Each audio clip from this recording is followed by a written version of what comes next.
Okay, you've got to hear this story about my friend Greg. I've known this guy for years, but what I've learned recently is that he is absolutely terrified of his wife. I mean, it's next-level fear. I'm talking, the man is scared of her like a mouse is scared of a cat. I don't even know how he survives in that relationship without a panic attack every day. So, we're at a bar one night, me, Greg, and a few of the guys. We're all having a good time, cracking jokes, talking sports, you know, the usual. But Greg was sweating. I don't mean he was hot, I mean, he looked like he was about to run a marathon in a sauna. He's sitting there, nursing his drink like it's his last drop of water on earth, and I can see he's having some kind of internal meltdown. I turn to him and ask, Greg, you good?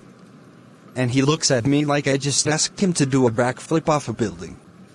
I think I'm in trouble, he says, his voice cracking like a teenager hitting puberty.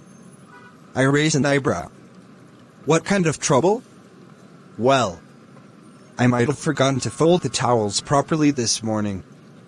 I stare at him, my jaw dropping. The towels? Greg, it's just towels.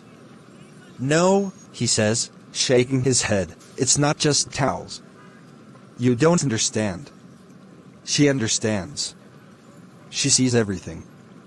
I could have folded them in a way that's 99% acceptable, but if she finds that 1% wrong, I'm finished. FINISHED. I look around, expecting him to be joking, but no. He's serious. So, you're telling me that if the towels aren't folded just right, the world might end? I'm telling you, if the towels are wrong, I might as well pack my bags and sleep in the garage, Greg replies, his face pale. At this point, I almost spit out my drink. Greg, this is insane. It's just towels. How bad could it be? He sighs. You don't understand. Once, I left the dish sponge on the wrong side of the sink for 3 minutes, and she didn't speak to me for a week. A week, man.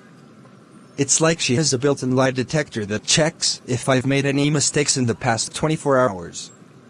I'm laughing so hard I can barely breathe. Greg, I swear, you're more afraid of her than a cat is of a bath. You're acting like she's a mix of Godzilla and Judge Judy.